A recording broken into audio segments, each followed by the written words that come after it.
Hey, how you doing today? I am Taquila Coleman. In today's video, we're going to talk about how to let go when you have kids with your prodigal spouse. And so last night, I did a live on letting go of your prodigal spouse, breaking that unhealthy soul tie.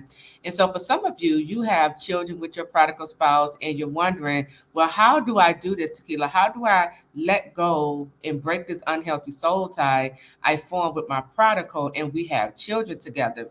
So here's the thing, wherever the difficulty is coming up at, between your prodigal and your children, if there's any inconsistency with your prodigal being involved in the children's lives, and let's say you as the believing spouse is trying to, to get this prodigal to be a better parent. However, they are just difficult, they fighting you on every side, right?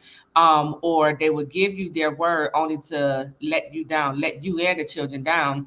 Here's the thing, when we talk about letting go, okay, of your prodigal, that's the very thing God wants you to stop doing. Okay. He wants you to allow your prodigal to sit with the choices that they are making. Okay, live with the choices that they are making. So your prodigal is fully aware that they have children that they are responsible for, right?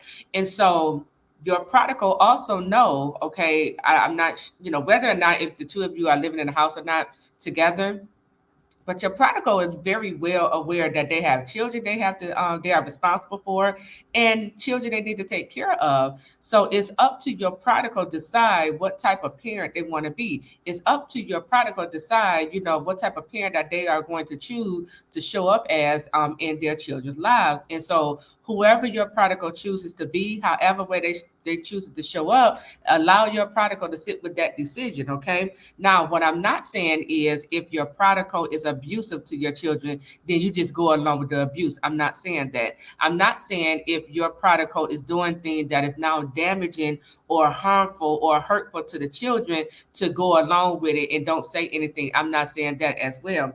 What I'm saying is, when we talk about letting go of your prodigal and breaking that unhealthy soul tie, you have to sit down and ask yourself, okay, what is it that I'm doing that's trying to convince my prodigal to be more involved or active in our children's lives? Because the more you try to convince them, the more you try to get them to be a father or get them to be a mother to the children, they brought into this world, the more they are resisting you. So that's the very thing God is saying, let go of.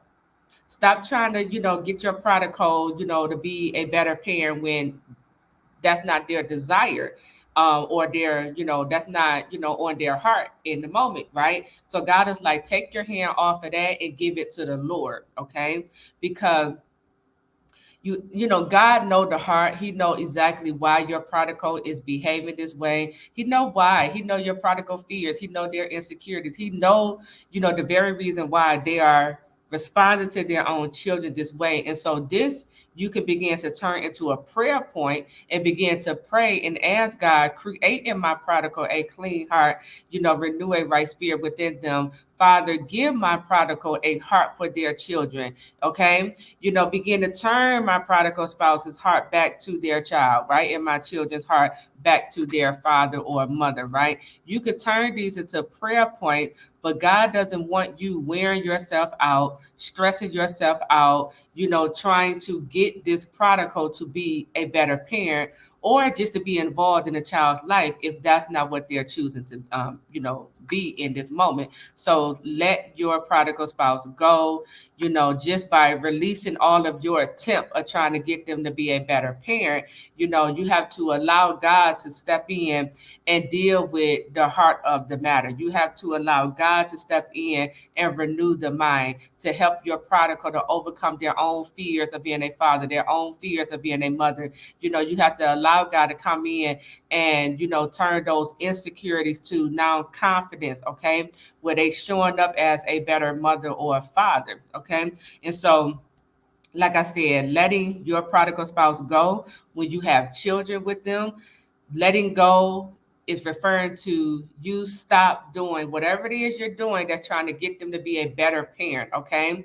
All while protecting your child, okay, from hurt for the hurt and pain. Okay. I'm not saying, just go along with however way your prodigal spouse is showing up or treating the children. No. Okay. You as a parent, as the believing spouse, it's your responsibility to make sure your children are protected, are well taken care of. Okay. And so God is just basically saying, let go of all of what you're doing, trying to get this person, just to be consistent in their own children's lives, trying to get them to be a better parent, trying to get them to call the child. I mean, whatever it is, okay? God is just saying, let it go, release this individual to the Lord, and give it over to God, because it is God who can change their heart. It's God who's going to humble your prodigal in their pride, okay? So with that, I am Taquila Coleman. I'll talk to you real soon. Take care.